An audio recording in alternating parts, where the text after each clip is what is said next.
Good morning, everybody. My name is Paul Campbell. I'm the head of Regional Development and Outreach for the IB Americas office, which is right up the street in Bethesda. And I just want to talk a little bit before we start the session about what you've been experiencing.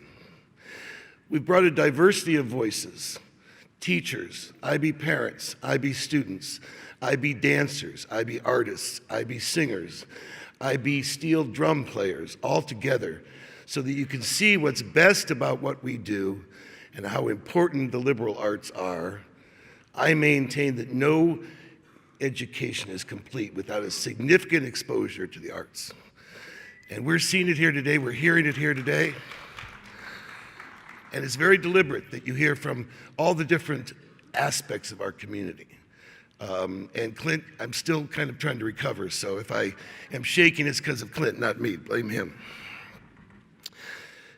Thanks for getting up so early. There's really a couple reasons for it. We have an extraordinary speaker today who deserves much of our time, and we also take this time to honor some people who have made significant contributions to the IB. But before we get into that, there's a couple special guests I'd like to introduce. In the front row, Clayton Lewis is the head of the Washington International School. He's here because of the woman to his right, Dorothy Goodman, who was the founder of the Washington International School in 1966. This is kind of a diploma trivia thing, but I think the school code is 56, so it's an old school. More than founding WIS, which is kind of the place from which so many good things sprung in Washington, Dorothy has been a consistent voice in the IB movement, always with the next idea, relentlessly prodding us to do what's right, to do what's relevant. And even today, she's here, she's talking to the Director General, she's talking to the President of our board, and she has ideas aplenty. I always know when Dorothy calls, I need to set some time aside. Dorothy, thank you very much for everything that you've done.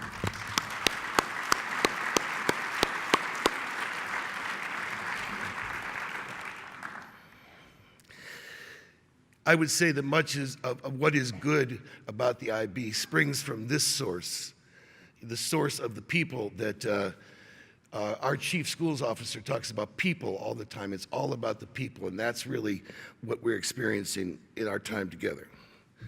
Now, I have some more mundane announcements. We call them housekeeping notes.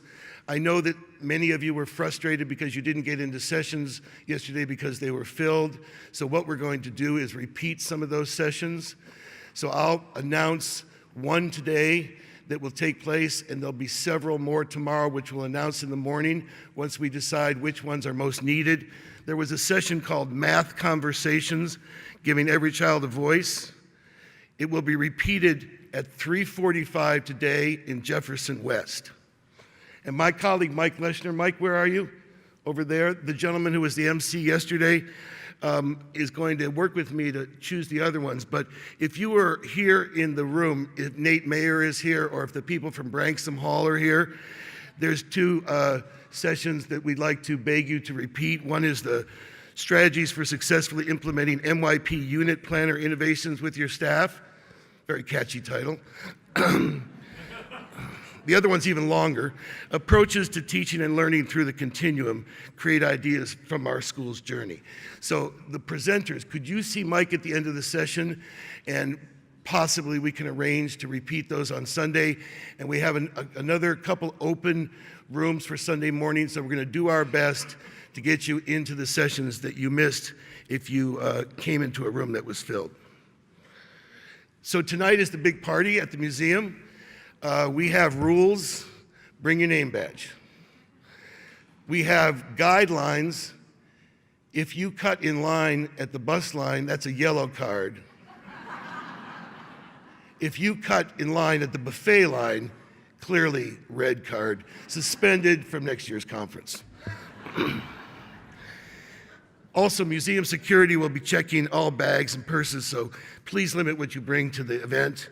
It'll speed up the arrival process. I think that many of the exhibits in the museum will be open for our perusal during dinner. Parking is discounted here at the hotel for people at the conference. And if you go to our help desk upstairs where you registered for the conference, you can get a voucher to reduce the parking. And for those that are staying at the hotel, that discount will be reflected on your final bill. So before we go to our formal awards, there's some people I want to recognize that have. Is Judith Fabian in the room? Oh, good. See, I told her to sit in the front row, and I didn't want to say too many nice things about her if she wasn't in the room. That's happened before. First, I want to talk about my colleague Ann Wink, who's worked with the IB for 10 years. How many people here work for a school district? And how many people work for a school that reports to a school district? Exactly.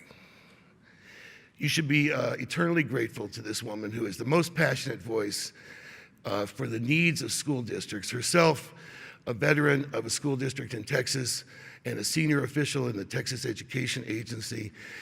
She's stepping down to take care of her granddaughter, which I think is an inadequate reason to leave, but so be it. Many of you know her from her infectious laugh, her energy, her talent.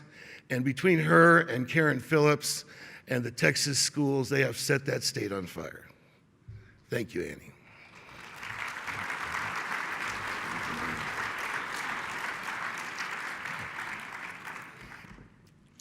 There's another person in the room whose role is changing.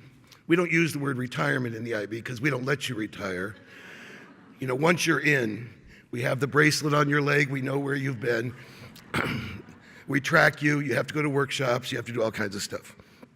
But Judith Fabian, many of you might not know Judith because her work has been largely at the academic centers in Cardiff and The Hague. She's our chief academic officer, and she's transitioning to other roles in the IB. In the next little while, she's going home. She's going home to South Wales. She'll continue to be with us. But she's taught all over the world, in Tanzania, in Jordan, in Munich, before coming to the IB.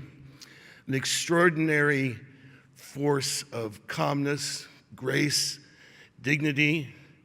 As a friend of mine said who works for the IB, if Judith says it's going to be all right, it's going to be all right. So we'll miss her in her role. We really haven't had a chance in this region to spend enough time with her, but I'm sure we'll get to see her often. She engineered three things that I want to feature. One is the coalescing of the continuum, the disparate programs that she had to put together into a unified K-12 IB approach, which is now 4 programs strong.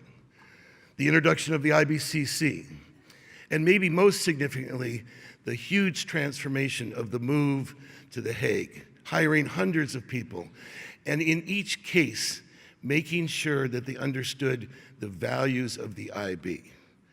She radiates those values in everything she does. So she's getting away from some of the paperwork, but she won't go far from us. Judith, thank you very much.